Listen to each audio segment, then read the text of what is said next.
Hi, I'm Tim Kane, the entertainment editor at the Herald and Review in Decatur, Illinois. This is part of my 365 project this year. I'm listing my 365 favorite albums in reverse order. I have given Hugh Sullivan, our videographer, a list of the 7 albums that I'm ranking this week, and he will pick one, and I will talk about that extemporaneously. Here we go. Enjoy. Week 4, numbers 338 through 344. And he was picked number 341 from 1984, It'll End in Tears by This Mortal Coil. This album has gained a degree of fame for Patton Oswalt fans, and those fans haven't even heard it and have no idea what it is, really.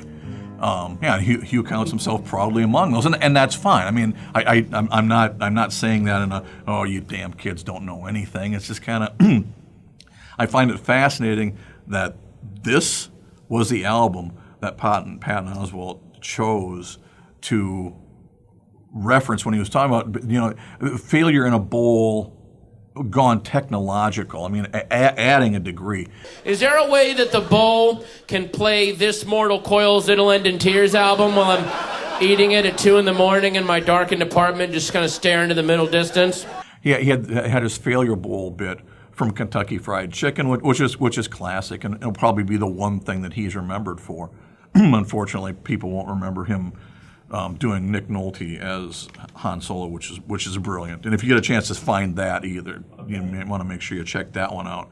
Nah, hell, Chewbacca, go fix a hyperdrive, some odd. So you take a look at this Mortal Coil to somebody like Patton Oswalt, who was in his teens when this album came out, and he probably would have found it when he was a teenager, because when you're a teenager, you can find the stuff that will make you depressed and the stuff that makes you feel like there's only one other person in the world who understands you and believes in you, and that's the person in the music.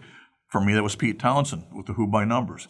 Pete Townshend with the Who by Numbers is the only person who knew what I was going through when I was going through it. When that album came out, I knew that he knew exactly what I was thinking.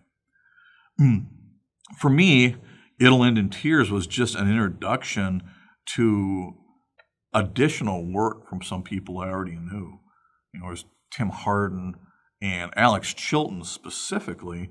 Alex Chilton's later stuff with Big Star. I was somewhat familiar with the early stuff, hadn't gotten into it deep enough yet, but the things that were covered here on the This Mortal Coil album was stuff from Big Star's 3rd album, which at that time was even hard to find.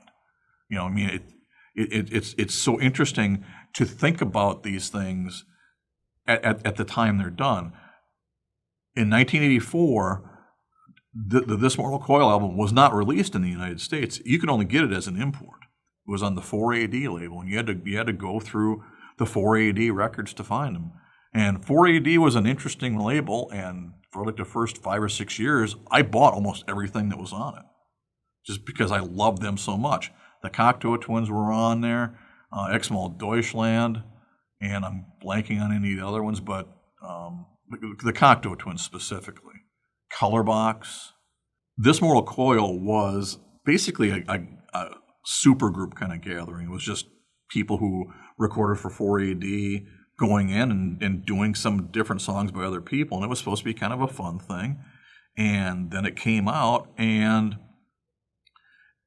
it was dark and bleak and fascinating. It was a double that I remember listening to continually, loving the fact that I could just go on and on and on with it. But I didn't look at it as the manifesto of my angst. But I understand that. I understand people who did, but it wasn't that for me. The reason it's here for me is just because it takes me to that place where I was really willing to go out into some areas that I thought were really weird. I was in my mid-20s at this time, and this is 1984. So remember what else was going on in 1984. Bruce Springsteen, Madonna, Michael Jackson, and Prince are all coming into their own. And here I am listening to this record. It's basically a goth record put out by a bunch of weirdos from England.